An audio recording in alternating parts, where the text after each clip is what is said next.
In this video, I'm going to be talking about the number one most important thing that you need to understand if you want to grow a successful business and not be stuck in the day-to-day and scale to the moon. And that, of course, is leverage. Hormozi talks about it, and he has a formula which I'm going to share here. But I just came back from a dinner where there was probably about $50 million a year sitting at the table with me. And the things that we talked about were all around leverage, buying back our time and being able to escape this employee mindset. And so if that's the thing that you want to create in your life, then this is the video for you. The big misconception is that people think business equals just hustling and long hours. And oftentimes you might even feel guilty as you get more success that you're not working as hard as you used to. And so it's a constant mind game. But the thing that you realize is that that's not the case, and leverage is the most important thing. But people try to increase their income by just working more or working more hours or working harder. But this only creates this like linear result, right? So the employee mindset is work harder, do it yourself, increase your hourly rate, but there's no scale and there's no leverage. So poor people try to do everything themselves, and trying harder is not the same as growing bigger. Because you are just one person, and unless you have systems, teams, and you understand leverage, you're never going to be able to be free. Even if you grow a business that is of decent size, you are going to be tied to it with golden handcuffs. So what leverage is, and Hormozi defines it as output equals volume times leverage. And so leverage is the difference between what you put in versus what you put out. And so obviously the goal, if you read the 4-hour work week, is to put 4 hours of work in a week and grow a multi-six-figure business and have freedom, right? And have the freedom to choose to work more, to choose to work less, to choose to not go into work if you're not feeling it 100%. Like, you don't have those freedoms currently if you have a 9-to-5, right? And so, I mean, oftentimes we'll trade in our 9-to-5 and then end up working 9-to-9. But that's only in the beginning. Unless you understand leverage, you'll never escape that. So as soon as I understood this, all of a sudden I started making way more money, working less, and I felt guilty. Because I had this employee mindset and I had to break free from that. So examples of leverage here are one video that I make could potentially get unlimited viewers. Like, it constantly gets new views every day. It's a massive point of leverage. Whereas if I do outreach and they don't respond, the chances of them responding later in the future is basically zero. The chances of a video blowing up 3 months from now and getting 500,000 views is a non-zero chance. It's happened to me before where I released a video, got 300 views in the first week, 1,000 views in the first couple months, and then it did nothing. And then some reason, 8 months later, it got 1.3 million views. Having better sales skills allows you to have a higher closing rate. One automation can replace 5 employees, right? So the same input and more output equals leverage. Same output, less input equals leverage. So what we want to try and do is break out of this like broke mindset, and that is all centered around working more equals earning more, which is trading time for dollars and doing everything yourself.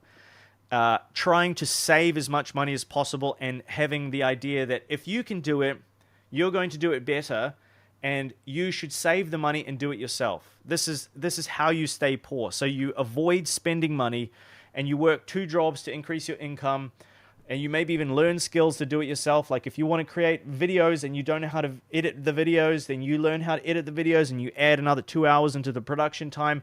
Why? Pay somebody. Like, I'm a filmmaker and I've stopped editing all of my videos. I love making content, but I certainly don't like editing the content. And even if I did like editing the content, it stops me from filming more content, which is the biggest point of leverage currently in my business. So a builder's mindset is increase leverage wherever you possibly can. Always implement systems, automations. Invest in good people and hire good people. and buy back your time. So Dan Martell has a fantastic book called Buy Back Your Time. If you haven't looked at it, if you haven't read it, I highly suggest that you do. Here it is. A couple dollars on Amazon. A couple dollars on Amazon. I highly recommend that you guys pick it up. Buy Back Your Time. Dan Martell. It'll be one of the books that changes your life, trust me. If you get somebody to edit your videos, it could save you 100 hours a month if you're making content every single day. If you learn how to use make.com, or if you hire somebody to set up these automations, Zapier automations, you can have automated onboarding. So I'm ruthlessly going through my time right now, and I'm stripping out all of the things that do not align and give me the highest points of leverage. So there are 4 C's in leverage, right? And Hormozi talks about this in his videos and his workshops. You've got content, code, capital, and collaboration. And so content is you create it once and it creates an infinite distribution. There's zero marginal cost. You can turn them, they can exist as SOPs, videos, checklists, guides, media compounds forever. It's definitely one of those hockey sticks. So YouTube channels, lead magnets, SOP libraries, courses, podcasts, whatever you're creating, if it's content, it's leverage. Code, so anything that's automation, software, AI, you build it once and you can infinitely use it. And it becomes your cheapest employee. So your AI automations, some of the automations that are in my business, they were very difficult and painful to set up. But now that they're set up, they save hours, tens and tens of hours a week for the last 6 months probably. So just think about how much money that's saving you over time. Capital, so money creates speed. If you need to scale fast and you don't have time, money is the answer. So that's in the form of ads, hiring, equipment, R&D, buying software, raising funds, whatever it looks like. And usually it's in hiring really good people to set up the systems and then run ads so that you can learn and grow. And honestly, if you can take capital and you can invest it into finding a mentor who can help you do this and teach you all of the things, it's leverage. You will be able to condense the amount of time that it takes you to achieve success unbelievably. And then collaboration is the final one. So billionaires build people. Coaching multiplies output, replacing your input with others, and culture over tasks. So training 20 closers could lead to 300 sales a day. Hiring A players, leadership team, delegating delivery, people with ownership mentality. Those are the types of people you want to be around, right? So again, if we come back to this, work does not scale. Your time is capped. We all have 24 hours in a day. Elon has 24 hours in a day. Hormozi has 100 plus employees at acquisition.com. He couldn't do all this himself. Skills only get you to a certain level, and yes, they are good, but it's step 1. And so without leverage, you stay stuck in fulfillment forever.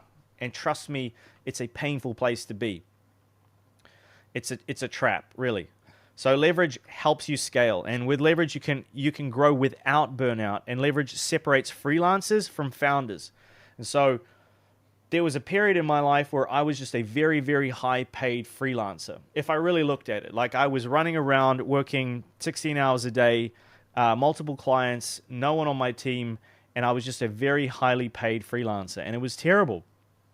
I wasn't a business owner, and now I have a team and systems and SOPs and processes and hiring. Like today, we hired 2 people. I didn't have to meet with them. I didn't have to go through any they were all approved by my team and added into all the systems, and everything is just check, right? So your YouTube channel attracts clients, your team multiplies capacity, and automation handles operations 24/7. So this leverage makes your output more valuable. Systems, people, and automation. Always try and think systems, people, and automation. So how do you actually start using leverage yourself? Step 1, Stop doing everything yourself. I'm going to challenge you now, like identify 3 tasks that are draining your time and delegate the low value work first. So a VA should be your first hire every single time. If you don't think you're doing enough work to hire a VA, you are wrong. It will change your life. If you have a client, or even if you don't have a client yet and you're doing outreach, trust me, you need a VA. So delegate those low value tasks first. Step number 2 is to start automating repetitive tasks. So use N8N, use Zapier for operations. AI makes it so easy these days, like auto-sending emails, CRM updates, reminders, etc. Step number 3 is to start creating content. I would suggest, content has completely changed my life. I sat down for 45 minutes with a friend of mine today talking about content. And I just couldn't say enough good things about it. Like, it's completely changed my life, my relationships, the way that I view myself, the way that others view me, my business. It's just unbelievable. And it's only been 81 days. Guys, crazy. So step number 3 is to start creating content. If you're not creating content, what are you doing? 1 video per week. That's all you need to do. And then you create inbound assets. Step number 4, everything that you do currently, you need to be turning it into a standard operating procedure so tasks can run without you. Document your process and then train people using videos. Loom, like I'm using right now, is a fantastic way of doing that. And step number 5 is use your capital to buy speed. So hire specialists, invest in tools, and run ads when needed. I would suggest hire specialists, invest in tools, and then the last thing I would put here is buy someone else's expertise. So one of the most valuable things that you can do is find somebody that's got what you want, pay them to teach you, and then just follow everything that they say. So how do you know if something is actually real leverage? Ask yourself these 5 questions. Does it keep working even when you stop? Does it scale without increasing your time? And can it be used by many people at once? Does it reduce your effort but increase output? And does it compound over time? So if you're working more hours, learning random skills, doing everything manually, and they're one-off tasks and you're micromanaging, it's not leverage. Content, code, capital, people, systems, automations, processes, and network effects are the things that equal leverage. So guys, if you want me to come in with my team and deploy all my systems and all the leverage and set up all of these things for you so that you don't have to do it yourself, then look, I want to invite you to go here to dopamineDigital.io. I'm going to link it down below. Watch this video, for goodness sake. It talks all about leverage and how we implement these systems inside your business, these AI solutions that do all of this work for you so you don't have to do it. If you don't want to have to do any of this kind of stuff yourself, we are running a crazy deal for Black Friday where things are basically 60% off. So go through this, fill out this form. It takes 3 or 4 minutes. I will audit your entire business and get on a call with you and see if it's a fit. And that's all I have to say about leverage. So if you enjoyed this video, I think you're going to enjoy this next video that I've left for you on the screen.